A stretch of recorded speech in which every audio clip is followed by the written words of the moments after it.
track.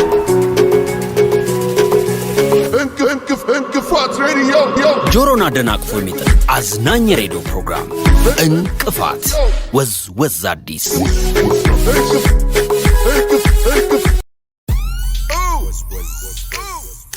ንጉስ አሌክስ በይ ዘና ዘና ፈታ ፈታ ከኪንጎ ጋር ዲጄ ኪንግስተን ከራዳ ቋንቋ እስከ ወፍ ቋንቋ ባንድ ሙዚቃ በይ ዘና ዘና ፈታ ፈታ ከኪንጎ ጋር ከራዳ ቋንቋ እስከ ወፍ ቋንቋ ባንድ ሙዚቃ ከአዲስ አበባ ዲጄ ኪንግስተን ወዝ አዲስ የስብሃት የወርቅ ሰዓት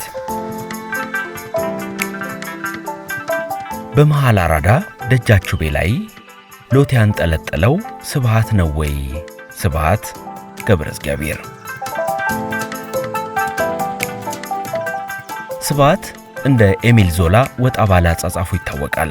እንደወረደ በሚጽፋቸው እንደ ልቡ በሚናገራቸው የባለጌ ቃላት እጅግ ባለ ስም ነው። የባለጌ ነገር በገሃድ አይነገር የሚለው አባባል ስብሃት ለአብ ጋር የሚሰራ አይመስልም። ስብሃት ያመነበትን ይናገራል፣ የመሸበት ያድራል። ለሱ ትክክል ስሜቱ ብቻ ነው። ስብሃት በአንድ ወቅት ከአዲስ ላይፍ ጋር ባደረገው ቆይታ በጨለማ ያልተደረገውን አንድም አልጻፍኩም ብሎ ነበር። ከማህበረሰቡ ያፈነገጡ ጆሮ የሚያስደነግጡ ነውረኛ ቃላቶች ለስብሃት ኖርማል ናቸው።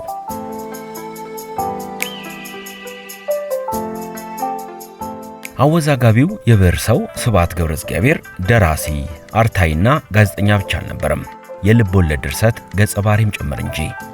በነገራችን ላይ ደራሲው የተሰኘው የበዓሉ ግርማ ልብ ወለድ መጽሐፍ በስብሃት ገብረ እግዚአብሔር ሕይወት ላይ ተመስርቶ የተጻፈ ነው። ዝነኛው ደራሲ ስብሃት ገብረ እግዚአብሔር 567፣ ትኩሳት፣ ሌቱም አይነጋልኝ፣ ሰባተኛው መልአክ፣ እግረ መንገድ ቁጥር 1 እና ቁጥር 2፣ እነሆ ጀግና፣ የፍቅር ሻማዎች፣ ዛዚና ሌሎች መጽሐፍቶችን ለንባብ ያበቃ ሲሆን ሌቱም አይነጋልኝ በፈረንሳይኛ ቋንቋ ተተርጉሞ ሄክሳጎን ለሚባሉት ፈረንሳዮች መድረስ ችሏል።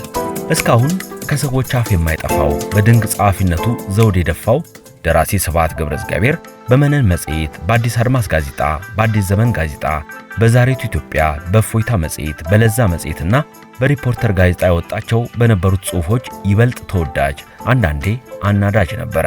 ስብሃት ገብረ እግዚአብሔር በአዲስ አበባ ዩኒቨርሲቲ ኮሌጅ የመጀመሪያ ዲግሪውን እየሰራ በነበረበት ወቅት አንድ አስገራሚ ነገር ተከሰተ። ክስተቱ ስብሃትን ለማዕረግ ማብቃቱ ተብሎለታል። ይህ ትልቅ አጋጣሚ በቀዳማዊ ኃይለ ሥላሴ ቲያትር ቤት የተካሄደ የክርክር መድረክ ነበረ። በዚህ ፈታኝ ፍልሚያ ትምህርት ክፍሉን ወክሎ የቀረበው ስብሃት የንጉሠ ነገሥቱን ቀልብ ስቦ ንጉሡ ፊት ቀርቦ የወርቅ ሰዓት ተሸለመ። ይህንን ድንቅ አጋጣሚ በተመለከተ ማስታወሻ የሚለው የዝነኛው ደራሲ ዘነበ ወላ መጽሐፍ የሚከተለውን አስነብቧል። ስብሃት እንዳለው የመጨረሻ ዓመት የኮሌጅ ተማሪዎች ተመርጠን በልዩ ልዩ ርዕስ ተከራክረን፣ ይኸውም ከሳይንስ ከትምህርትና ከሕግ ወዘተ ተውጣጥተን እኔ የትምህርት ክፍሌን ወክዬን የተከራከርኩት። ሙግቱ የተካሄደው ደግሞ በቀዳማዊ ኃይለ ሥላሴ ቲያትር ነበር። ጃንሆይም የዚያ ዕለት ተገኝተዋል። ዳኞችም ተሰይመዋል። በወከልነው የሙያ መስክ ላይ ተሟግተን ተስፋዬ ገሰሰ አንደኛ ወጣ። እኔ ስንተኛ እንደወጣው አላስታውስም፣ ግን ንግግሬን ጃንሆይ ወደውልኝ ይኖራል። ዳኞቹ እንደመሰለኝ በዚያ ጊዜ የጣሉኝ ኮቱ አልተቆለፈም በሚል ነው። በወቅቱ የትምህርት ሚኒስትር ጃንሆይ ናቸው። ተጠባባቂው ደግሞ ከበደ ሚካኤል። ጃንሆይ አቶ ከበደን ዩኒቨርሲቲ ልከው አስጠሩኝ። ቤተ መንግሥት ወሰዱኝ። አዳራሹ ውስጥ ስገባ ጃንሆይ ሩቅ ናቸው። በመሃላችን ደግሞ ቀይ ምንጣፍ ተነጥፏል። በግራና በቀኝ በኩል ክቡር ዘበኞችና ትላልቅ ሰዎች ቆመዋል። ወደ እሳቸው ሲሄድ እያነስኩ ሄድኩ። እሳቸው ደግሞ እየገዘፉብኝ ሄዱ። እኔ የባላገር ልጅ ነኝ። የቤተ መንግሥቱን ስነ ሥርዓት ስለማላውቅ ዝም ብዬ እየሄድኩ ነው ወደ እሳቸው። ከኋላዬ አንዱ መጣና አንገቴን አንቆ ሊደፋኝ ነበረ። እኔም ለመከላከል መከትኩ። እንደ መሰለኝ እሳቸው የሰጡት ምልክት ሳይኖር አይቀርም። ማረኝ እንጂ የኔ መከታ ከምን ሊያድነኝ? አፈርድሜ ነበር የሚያስግጠኝ። ያም ሆነ ይህ በሰላም አጠገባቸው ደረስኩ። እንደ መሰለኝ እጅ ነሳሁ። ትንሽዬ ሳጥን ከፈቱና እንካ አሉኝ። ቆንጅዬ ሰዓት ነች። ተመልከት የእጄን ቅጥነት። ሰዓቱን ተቀብዬ ለማሰር በሞክር አቃተኝ። ባላገር ነውና ብለው ጃንሆይ ራሳቸው ተቀብለው አሰሩልኝ። ሰዓቷም ማሰሪያዋም በወርቅ የተሰራ ውብ ነበረች። በኋላ ውቤ በረሃ አጠገብ ከምሽቱ 4 ሰዓት ማጀራት መቼ ወሰዳት። ስብሐት ገብረእግዚአብሔር በነጻነቱ የማይደራደር ያመነበትን በግልጽ የሚናገር ወተት ነጭ ነው ለማለት የማይመነታ እንዳሻው ሆኖ የኖረ የሥነ ጽሑፍ ከፍታ ነው። የሥነ ጽሑፍ ከፍታ ነው። ጥልዬ እንዳለው የሰራም ለሀገሩ ያልሰራም ሰነፉ ያስኬዳል መንገዱ ለሞት ሲሰለፉ። ሞት ምርጫን ባወቀ እንዴት በወደድ ነው ስንዴን ከንክርዳዱ ለይቶ ቢያስቀረው። የሶስት ሴቶችና የሁለት ወንዶች ልጆች አባት የነበረው አወዛጋቢው ደራሲ ስብሐት ገብረእግዚአብሔር በሕክምና ሲረዳ ቆይቶ የካቲት 12 ቀን 2004 ዓ.ም በተወለደ በ76 ዓመቱ ከዚህ ዓለም በሞት ተለይቷል። የስብሐት የወርቅ ሰዓት ምንጭ በግል ካሰባሰብናቸው ጽሑፎች ማስታወሻ ከሚለው የዘነበ ወላ መጽሐፍ ከአዲስ አድማስ ጋዜጣና ከዊኪፒዲያ የተወሰደ ለፕሮግራሙ ሲባል ማሻሻያ ተደርጎበታል። የስብሐት የወርቅ ሰዓት በመሃል አራዳ ደጃችሁ ላይ ሎቴ ያንጠለጠለው ስብሐት ነው ወይ? ስብሐት ገብረእግዚአብሔር። ስብሐት እንደ ኤሚል ዞላ ወጣ ባለ አጻጻፉ ይታወቃል። እንደወረደ በሚጽፋቸው እንደ ልቡ በሚናገራቸው የባለጌ ቃላት እጅግ ባለ ስም ነው። የባለጌ ነገር በገሃድ አይነገር የሚለው አባባል ስብሐት ለአብ ጋር የሚሰራ አይመስልም። ስብሐት ያመነበትን ይናገራል፣ የመሸበት ያድራል። ለሱ ትክክል ስሜቱ ብቻ ነው። ስብሐት በአንድ ወቅት ከአዲስ ላይፍ ጋር ባደረገው ቆይታ በጨለማ ያልተደረገውን አንድም አልጻፍኩም ብሎ ነበር። ከማህበረሰቡ ያፈነገጡ ጆሮ የሚያስደነግጡ ነውረኛ ቃላቶች ለስብሐት ኖርማል ናቸው።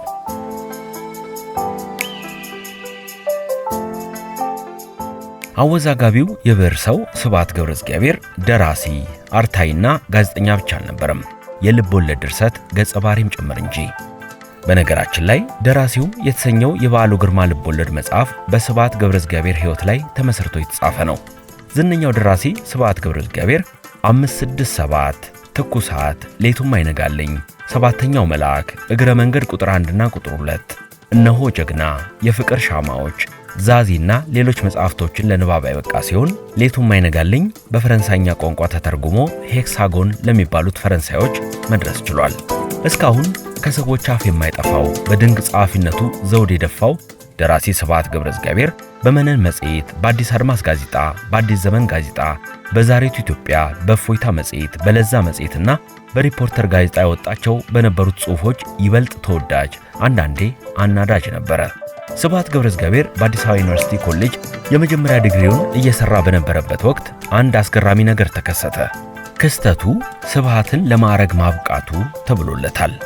ይህ ትልቅ አጋጣሚ በቀዳማዊ ኃይለ ሥላሴ ቲያትር ቤት የተካሄደ የክርክር መድረክ ነበረ።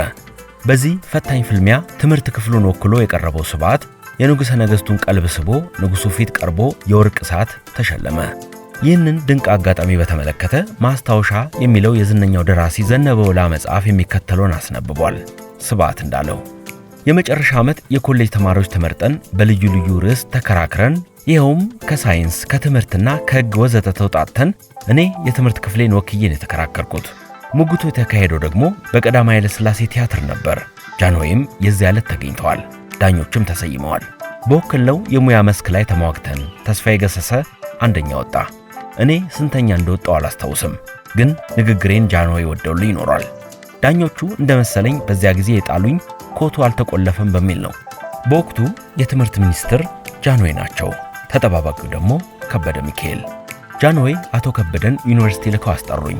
ቤተ መንግሥት ወሰዱኝ። አዳራሹ ውስጥ ስገባ ጃንሆይ ሩቅ ናቸው። በመሃላችን ደግሞ ቀይ ምንጣፍ ተነጥፏል። በግራና በቀኝ በኩል ክቡር ዘበኞችና ትላልቅ ሰዎች ቆመዋል። ወደ እሳቸው ስሄድ እያነስኩ ሄድኩ። እሳቸው ደግሞ እየገዘፉብኝ ሄዱ። እኔ የባላገር ልጅ ነኝ። የቤተ መንግሥቱን ስነ ሥርዓት ስለማላውቅ ዝም ብዬ እየሄድኩ ነው ወደ እሳቸው። ከኋላዬ አንዱ መጣና አንገቴን አንቆ ሊደፋኝ ነበረ። እኔም ለመከላከል መከትኩ። እንደ መሰለኝ እሳቸው የሰጡት ምልክት ሳይኖር አይቀርም። ማረኝ እንጂ የኔ መከታ ከምን ሊያድነኝ? አፈርድሜ ነበር የሚያስግጠኝ። ያም ሆነ ይህ በሰላም አጠገባቸው ደረስኩ።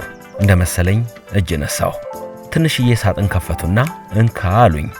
ቆንጅዬ ሰዓት ነች። ተመልከት የእጄን ቅጥነት። ሰዓቱን ተቀብዬ ለማሰር በሞክር አቃተኝ። ባላገር ነውና ብለው ጃንሆይ ራሳቸው ተቀብለው አሰሩልኝ። ሰዓቷም ማሰሪያዋም በወርቅ የተሰራ ውብ ነበረች። በኋላ ውቤ በረሃ አጠገብ ከምሽቱ 4 ሰዓት ማጀራት መቼ ወሰዳት። ስብሐት ገብረእግዚአብሔር በነጻነቱ የማይደራደር ያመነበትን በግልጽ የሚናገር ወተት ነጭ ነው ለማለት የማይመነታ እንዳሻው ሆኖ የኖረ የሥነ ጽሑፍ ከፍታ ነው። የሥነ ጽሑፍ ከፍታ ነው። ጥልዬ እንዳለው የሰራም ለሀገሩ ያልሰራም ሰነፉ ያስኬዳል መንገዱ ለሞት ሲሰለፉ።